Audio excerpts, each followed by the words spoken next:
میرا سوال یہ کہ اگر کوئی شخص حج سے آنے کے بعد بھی دین پر نہ چلتا ہو اور لوگ اسے کہتے ہوں آپ کے حج کرنے کا کیا فائدہ، کیا اس طرح اس شخص کو کہنا صحیح ہے؟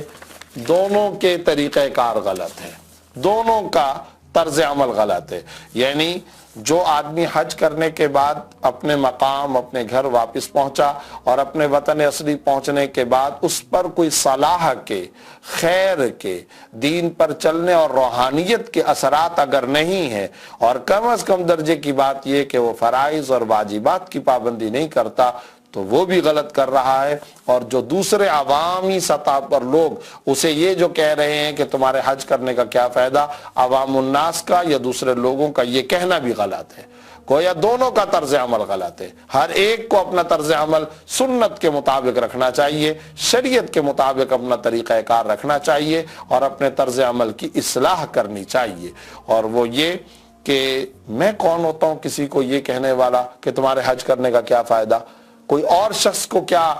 یہ جرت، جسارت اور ہمت ہے کہ وہ کہے کہ تمہارے حج کرنے کا کیا فائدہ؟ انسان نماز پڑھتا ہے خدا کی رضا کے لیے، روزہ رکھتا ہے اپنے رب کی رضا اور خوشنودی حاصل کرنے کے لیے، حج کرتا ہے، زکوٰۃ دیتا ہے، صدقہ و خیرات کرتا ہے، وہ اس کا معاملہ ہے، اس کے رب کا معاملہ ہے، اور وہ اپنے رب کو راضی کرنے کے لیے، اپنی قبر کی فکر آخرت کے لیے وہ جا کر کے فریضہ حج ادا کر رہا ہے۔ وہ اس گڑھن کے اندر ہے کہ اللہ کرے کہ اس کے سارے پچھلے گناہ معاف ہو جائیں، خدا کرے کہ اللہ رب العزت اس کے اس حج کے فریضے کو اور اس کے حج بیت اللہ کو قبول و منظور فرمائے۔ اب میں کسی کے بارے میں بدگمانی کروں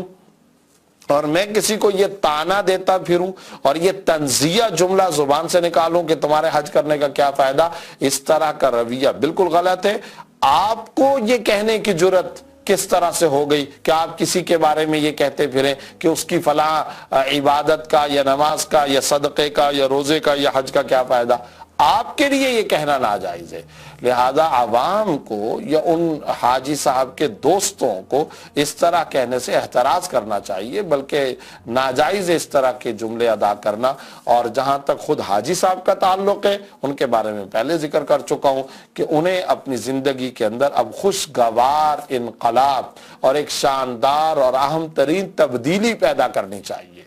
ویسے بھی حج مبرور، حج مقبول کی علامت کیا ہے؟ حج مبرور اور حج مقبول کی علامت مختلف احادیث اور آیات قرآنیہ کو سامنے رکھتے ہوئے جو حضرات اولیاء کرام بزرگان دین نے بیان کی ہے وہ یہ ہے، اس کی علامت یہ ہوتی ہے کہ انسان حج کرنے کے بعد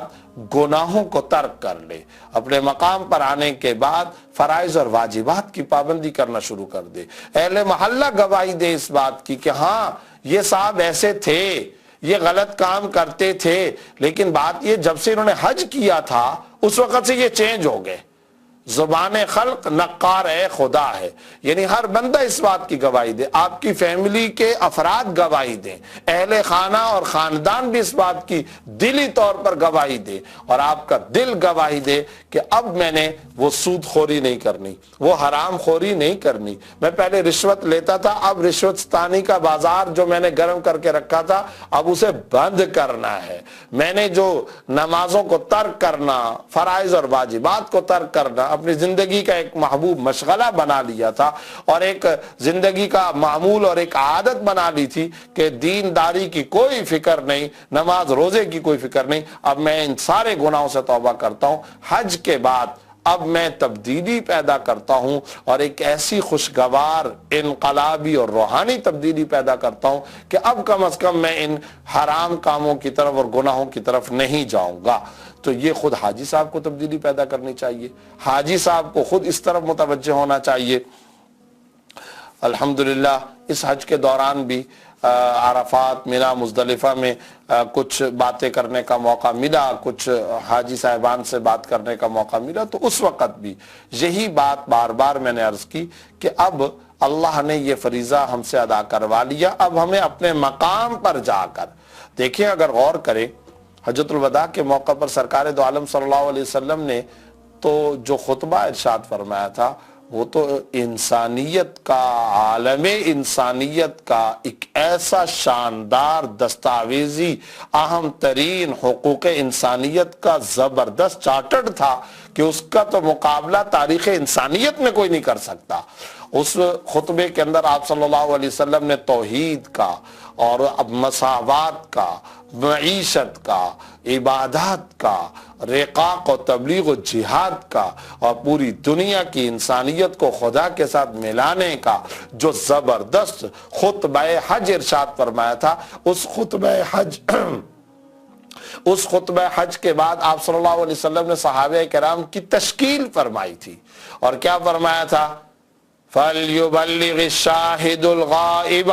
تم میں سے جتنے یہاں پر موجود ہیں، اب ان سب کو چاہیے کہ یہ جو غائب حضرات ہیں، دنیا بھر کے جو انسان ہیں، ان تک جا کر کے اس پیغام کو پہنچا دو۔ تو آپ صلی اللہ علیہ وسلم نے تو صحابہ کی تشکیل کی تھی، اور اسی خطبے کے بعد پھر صحابہ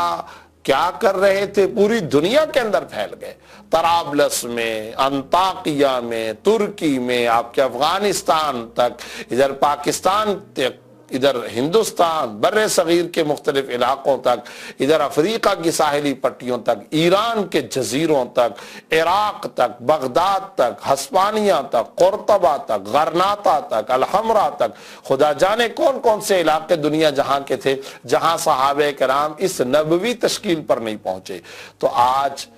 میں، آپ، ہم جو جا کر کے ایک بڑی مشکل سے فریضہ حج ادا کرتے ہیں، تو ٹھیک ہے، اس اعلیٰ درجے کی نبوی تشکیل پر اگر عمل نہیں کر سکتے تو کم از کم درجے کی بات یہ ہے کہ حج کرنے کے بعد اپنی ذاتی زندگی کو تو چینج کریں۔ کم از کم درجے کی بات یہ ہے کہ حج کرنے کے بعد اب ہم حرام خوری سے، اب ہم رشوت اور سود خوری سے، اب ہم کبیرہ گناہوں سے تو توبہ کریں، اپنی زندگی کے اندر تو ایک چینج لے کر کے آئیں، ایک خوشگوار نبوی انقلاب تو ہم اپنی زندگی کے اندر پیدا کریں۔ حج مبرور، حج مقبول کی علامت یہی ہوتی ہے کہ اب انسانی زندگی کے اندر تبدیلی آ جائے، چینج آ جائے، اب آپ کی زندگی کے اندر ایک روحانی، ایک ایسا تغیر پیدا ہو جائے جو آپ کی پچھلی زندگی سے بالکل مختلف ہو، اور پورے کا پورا محلہ و خاندان گواہی دیں کہ اب اس کی زندگی چینج ہو چکی ہے۔ اس لیے حاجی صاحب کے ذمہ یہ ہے، جہاں تک عوام الناس کا تعلق ہے، انہیں اس طرح کے جملے کہنے کی کوئی اجازت شرعی طور پر نہیں ہے